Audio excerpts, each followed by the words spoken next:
Halo teman-teman, jumpa lagi bersama Dige. Pada kesempatan ini, Dige akan melanjutkan bahasan alur anime Sueto Tsurugi no Wistoria episode 5. Tak bosan-bosannya Dige menyarankan agar kalian nonton anime ini secara langsung karena dijamin kalian pasti puas dan tentu saja memiliki pengalaman nonton tersendiri. Tapi jika kalian gak ada waktu, maka mampir ke sini adalah pilihan yang paling tepat. Karena Dige dengan senang hati akan menceritakan semua kisahnya untuk kalian semua. Sebelum lanjut, buat kalian yang baru saja menemukan channel ini, ada baiknya untuk subscribe dulu.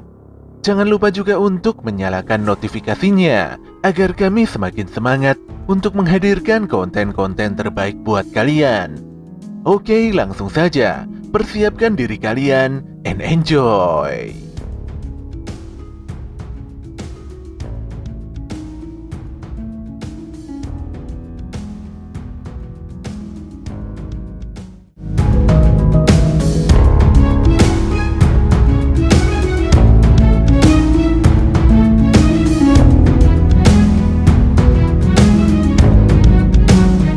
Tidak terasa hari yang dinanti-nantikan pun tiba.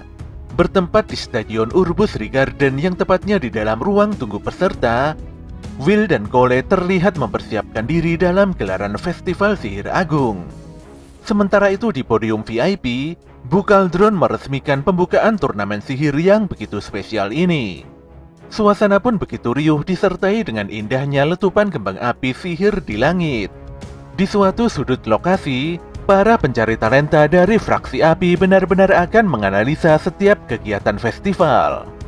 Demikian juga dengan fraksi yang lainnya, di mana tujuan mereka sama, yaitu menemukan bibit unggul akademia yang menjanjikan. Bahkan tidak hanya fraksi dari menara, festival sihir ini juga begitu diminati oleh para penyihir dari luar menara. Dengan kata lain, kegiatan ini merupakan perebutan siswa akademi yang sangat bertalenta. Semuanya pun mengeluh-elukan nama Lihana, di mana gadis itu selalu menduduki peringkat atas. Kemenangan demi kemenangan selalu diraihnya. Terlebih lagi dia berhasil memecahkan rekor waktu terbaik. Lihana memenangkan balap langit 2 kali berturut-turut, dan ini menjadikannya yang terbaik dalam sejarah. Tidak heran jika dia memiliki sebutan sebagai Miss Perfect atau Nona Sempurna. Sion mendapatkan dukungan dari rekan-rekannya untuk memenangkan perang mahkota. Sion sendiri begitu bersemangat, apalagi sebelum itu Cole telah meminta untuk bergabung masuk ke dalam timnya. Sion pun mengira kalau Cole telah mengakui kehebatannya daripada Will, dan ini merupakan hal yang sangat wajar, apalagi Will tidak mungkin bisa mengalahkannya dalam hal sihir. Tapi dia langsung marah besar ketika mendapati Will bersama Cole di dalam ruang tunggu peserta. Cole pun menjelaskan bahwa dia mengundang Sion untuk memasuki timnya, di mana syarat utama mengikuti perang mahkota adalah seluruh member tim memiliki kredit akumulasi sebesar 21.000. Parahnya, ternyata Colette mengajak Sion hanya agar Will bisa mengikuti festival ini. Jelas saja Sion langsung naik pitam dan tidak mengerti mengapa dia harus menjadi satu tim dengan Will. Tapi di sini Sion sungguh tidak menyangka, ternyata Will sama sekali tidak melihat keberadaannya. Will sendiri benar-benar serius ketika melihat sosok Julius yang menyeringai di belakang Sion. Nyatanya Will mengikuti turnamen ini hanya untuk menghadapi Julius saja. Jelas saja Sion tambah sangat marah karena Will telah mengabaikannya. Setelah memberikan penghinaan karena telah menolongnya di dalam dungeon, kini Will telah menjatuhkan harga diri Sion dengan mengacuhkannya.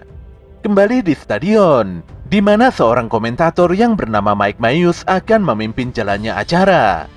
Dia lantas memperkenalkan seorang bintang tamu di sebelahnya yang ternyata adalah Pak Edward. Mike lantas menjelaskan tentang lokasi perang, di mana para peserta akan melewati zona gunung berapi, zona rawa, zona tanah tandus, zona padang rumput, dan zona hutan. Semua zona tersebut diciptakan dengan mega sihir elf yang sangat luar biasa. Turnamen ini adalah kompetisi tim yang beranggotakan 3 orang. Setiap tim akan ditempatkan di luar zona dan saling berlomba untuk mencapai stadion.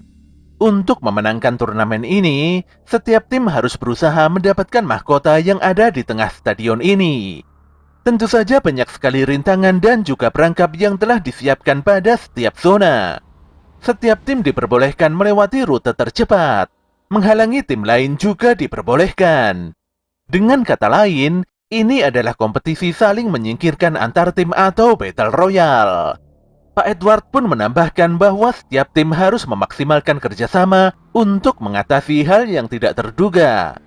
Semuanya harus bergerak seperti di dalam dungeon. Mike kembali berkomentar, kalau tim 12 yang dipimpin oleh Wignall dan tim 9 yang diketuai oleh Julius merupakan tim-tim yang diunggulkan. Tapi di sini ada satu tim yang paling tidak diunggulkan, dan itu merupakan tim 6 di mana Will yang tidak bisa ilmu sihir malah bergabung dengan Sion yang dijago-jagokan menang. Jelas saja Will Selford kembali menjadi bahan ejekan seluruh penonton.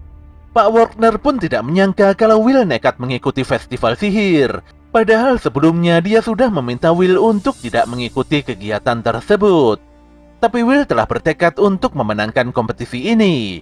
Dia juga sudah tidak peduli meski ditertawakan oleh banyak orang. Warner pun tidak habis pikir dan membiarkan Will melakukan apa yang diinginkannya. Kompetisi perang mahkota pun akhirnya dimulai. Seluruh tim pun berlari kencang menuju stadion. Namun di tengah jalan mereka semua dihadang oleh sekumpulan golem yang berdiri bagaikan tembok yang kokoh. Will pun berlari begitu kencang di depan timnya untuk melakukan perlawanan. Dengan bantuan sihir Colette, Will dapat mengeluarkan sebuah gauntlet di tangannya, di mana sarung tangan tersebut menyimpan energi sihir petir yang begitu besar. Hebatnya, hanya dengan sekali sikat barisan golem tersebut langsung amburadul tidak karuan. Fakta ini pun membuat para penonton begitu kaget dan sungguh tidak menyangka. Will pun dianggap tidak melanggar aturan karena dia menghantam musuh dengan sarung tangan dari sihir. Adegan pun berpindah pada Sion, di mana sebelumnya dia sangat frustasi karena ditolong oleh Will yang tidak bertalenta.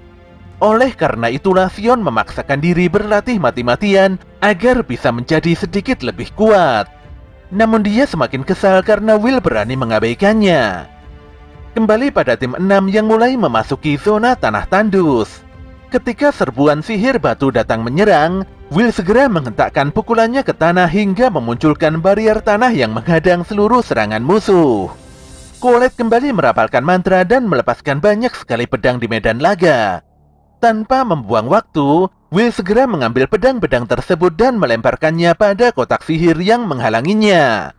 Hebatnya, seluruh kotak sihir tersebut hancur berantakan hanya dalam waktu yang begitu singkat. Mike pun tidak mengerti. Dua zona rintangan telah berhasil dilalui tim 6 dengan sangat mudah. Apa yang sebenarnya telah terjadi pada tim 6 yang dianggap tidak unggul ini? Pak Edward pun berkata kalau Will bisa bergerak cepat seperti penjelajah dungeon. Pemuda itu mengandalkan wawasan dan pengalaman untuk meningkatkan efisiensi dalam menerobos rintangan dengan cepat. Tim lain pun mulai kebingungan melihat kegilaan dari tim 6. Sayangnya beberapa dari mereka kurang waspada hingga berhasil dijatuhkan oleh tim yang lainnya. Walau banyak sekali rintangan, tapi tim 6 masih saja memimpin jalannya kompetisi. Fakta ini pun membuat Julius menjadi serius dalam bertindak. Pun demikian dia bersikap santai dan akan mengatasi masalah ini dengan caranya sendiri. Tim 6 pun pada akhirnya mencapai zona terakhir yaitu zona hutan.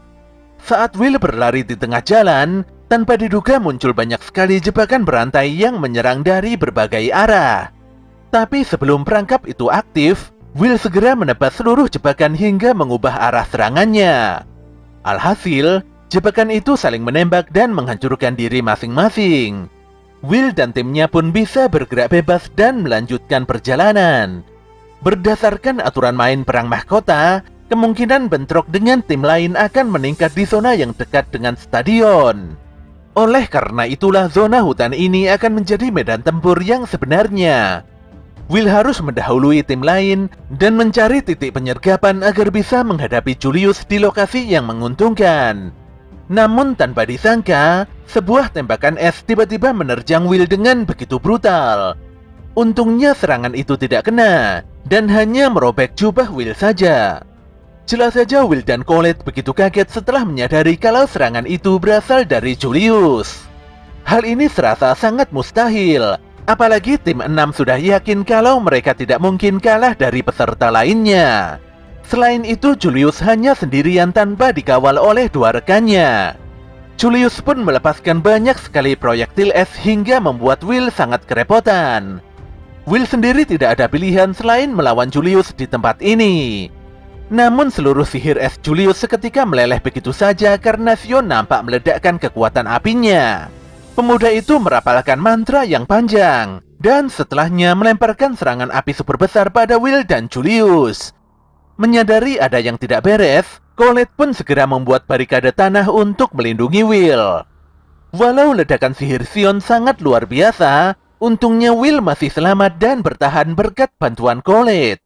Will pun agak bingung dengan apa yang sebenarnya terjadi di sini. Sion terlihat maju dan meminta Julius menyingkir dari hadapannya. Selama festival ini berjalan, Sion memang hanya diam saja. Namun saat ini dia akan bergerak dan memaksa Will untuk melawannya. Jelas saja Will tidak mau karena ini bukanlah saat yang tepat untuk bertarung melawan Sion. Colette sendiri tidak bisa menghentikan duel tersebut karena Julius mulai menyerangnya. Will pun semakin khawatir dengan keadaan Colette. Namun dia tidak bisa berbuat banyak karena Sion terus saja menyerangnya. Ledakan api Sion pun menyebabkan pedang Will terhempas.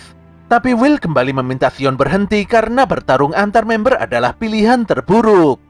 Sion pun tidak peduli dengan ocehan Will, dan dia kembali memaksa Will untuk segera mengangkat pedangnya. Jelas saja Will tidak memiliki pilihan dan kembali mengangkat pedangnya. Kali ini keduanya benar-benar terlihat serius dan seakan-akan ingin menghancurkan satu sama lain.